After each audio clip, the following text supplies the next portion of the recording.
In the today's volatile trade environment, it is very important to have the access and the visibility of free data.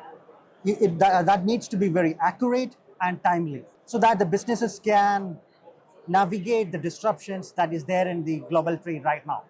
The Oslo-based Xeneta is a leading free trade benchmarking and market analytics platform. Hi all, thank you so much for joining. This is Libin Chacko Kurian from the Trade Times. We are here in Munich, Germany for Air Cargo Europe and Transport Logistic exhibitions. Right now, joined me is the Chief Airfreight Officer of Xeneta. Niall, thank you so much for joining us today. Thank you. Thank you for joining us at our booth. Thank you. Niall, take us through what is happening in Xeneta right now. I'm seeing a lot of different companies that is dealing with data. They're sourcing data from different places and putting out market analytics. I can see different companies out there. But I look forward to your reports, the Xeneta report that comes out, and I see it as a reflection of what is happening in the market. Tell us about how you do this thing and what makes Xeneta different from the competitors. So first of all, we source data from all parts of the value chain. Yes, there are multiple companies out there providing data services, which is good for the industry. Competition is healthy, and it will improve for all the companies out there the kind of the market intelligence they will have access to. How we differentiate ourselves from others is we collect data from shippers, from freight forwarders, as well as airlines. So we have the whole value chain, which I believe is unique to Xeneta. And next to that is that we also try to provide the freshest possible data. People have heard me say this quite often. I see air freight data more like fresh fish than French wine. The quality doesn't improve over time. And especially in this environment where things can change overnight, you can have 100% accurate data. But if that is 2 months old, the amount of decisions you can base on that, I think, is limited. So there's this optimal balance that we look between the freshness of the data and also being of good enough quality that is meaningful. Yeah, so sourcing of data is very important. I could see that you are taking it from the whole supply chain, but the processing is also important, right? The same data, how you make sure that you maintain the quality for your data, for your customers. So on that, we are, I think, the largest data provider out there. So we have a whole team. We have rate management teams that on an ongoing basis, together with our technology, checks and scrutinizes the data of our customers. And if things slip through the net, which sometimes can happen, we have critical customers that point them towards, hey, this is not correct, and then we adjust it. So I think it's a symbiosis of us figuring out, let's say, 99% of the issues, and carefully listening to our customers when they doubt or scrutinize certain data points. But it never stops. It's an ongoing process. Okay. Considering the environment of the global trade right now, there are a lot of volatility. For example, the tariff that is causing a lot of uncertainties in the market. In such environment, different stakeholders, including shippers, freight forwarders, they will be looking for data, looking for answers. They will be looking for predictions, right? What are you hearing from your stakeholders, like the freight forwarders and also shippers? I think the main answer is nobody knows. Mm-hmm. Yeah. Because the changes can take place are not, let's say, a result of in my words, a whole democratic process and pros and cons. This is an individual, which I think is unheard of, that can decide we go left or right. He might listen to people, but it can change overnight. Yeah. And so it is extremely difficult to plan against this. And to give you an example, one of our customers during Trump 1, so back 2016, I think, maybe when it started, they already felt the pressure that China was being more and more scrutinized. So then they decided to build a new factory. Instead of China, they moved somewhere else.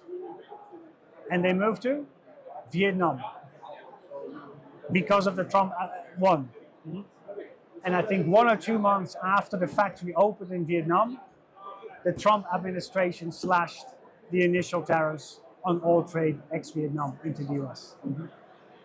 It nearly makes you cynical, I would say. So you're trying to circumvent or have long-term plans to minimize the impact. New rules come along and they put your plan, well, now you could argue was now things have changed again, but it was nearly useless to move it to avoid tariffs.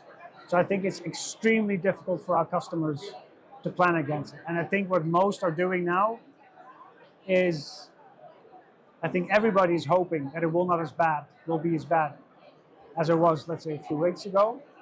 And they're looking for tactical ways to address this. I don't think many of them will be now going for big strategic decisions as it's so unclear. I mean, the example I just gave, you might think I'm going to move production to another site and they might then get hit by tariffs. So overall, a lot of uncertainty. People are very busy managing the day-to-day. I don't see major structural changes being taken that take, let's say, a couple of years to implement. Okay, take me through what is Xeneta doing in this environment, particularly in terms of your products and what is the kind of demand that you're witnessing from your customers? So we're supporting our customers because there's a lot of noise. Huh? And the moment something happens, people can go, oh, the market is going crazy. Well, there might be a few shipments that are being sold against a very high rate. Doesn't mean that the whole market is going crazy. So we try to keep a bit of a cool head and keep providing our customers on what do we see happening in the data. Not also to cry wolf, but to stay close to our data.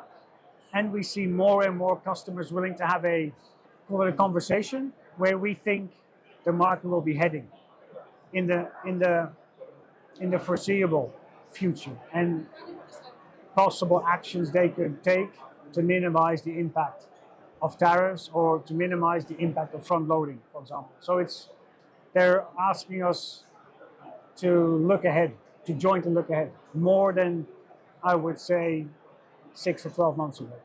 Okay, since you mentioned front loading, are you expecting a front loading or something similar to happen because of the 90 days post that is coming to end in August, for example? I think shippers, because of the fear of missing out, it doesn't take a lot of shippers to do something, and then the rest will follow. And I think I would not be surprised if a few, for understandable reasons, can't hold their nerve, jump at it, and then many more will follow. And then they create, let's say, the environment that they wanted to avoid in the first place. Okay. So I think market sentiments can change very quickly. And I think as Xeneta, we try to minimize its sentiments, take the upper hand by providing data and showing what is going on, instead of sometimes the noise that is out there. In an environment where you can't predict anything, for example, and you're dealing with the data and the free trades, tell me what is your strategy of Xeneta in terms of your business model, how you're taking it forward? Our business model is the same. We source proprietary data, so none of it is public. It's all proprietary data from shippers, freight forwarders, and airlines. And what we're doing is we're now blending them more together. So we had, because of how our air freight offering was created by different companies. I started Clive Data Services many years ago. They got acquired by Xeneta. So we have the airline data and we have the freight forwarder and the shipper data. We're now going to bring them closer together so you can get a more seamless interpretation of what the data is showing. So you can, in one environment, you can see what are airline rates doing, what are shipper rates doing, how are load factors trending, and how are volumes, all in one.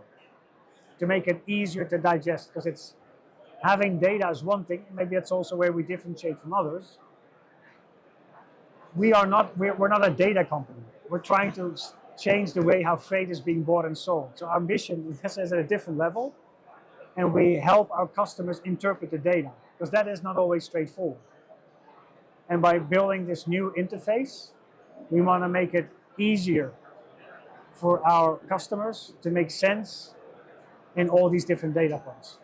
Okay. One interesting thing is about the index linked, for example, the contracts that's coming in and long-term contracts. You often write about this in some of your reports. What is the trend right now? Well, uh, the people in the air freight industry often they mock a little bit the ocean industry, like slow ships and low value goods. But ocean is leading air in this environment. There are many of our shipper customers that are going into index linked contract on the ocean side, either with freight forwarders or with carriers. It's maybe years ahead of the air freight because I think they have more experience. Maybe indexing is a little bit more straightforward on the ocean side because it's based on a box, and in air freight it's based on the kilo, and 1 kilo can be very different to the next kilo. So there's maybe a bit more skepticism there, but I see more and more shippers interested in index linked contracts. They are sick and tired of running an RFP process for 3, 4, 5 months, then to see the market change so dramatically that the rates that they finally negotiated actually will not work in real life. Okay. As a chief airfreight officer of Xeneta, what are your immediate priorities? What are you focused on right now? Our focus is staying close to our customers and making sure we can give them the freshest data possible in a way that they can digest easily to deal with the, let's say, the mess we have around us.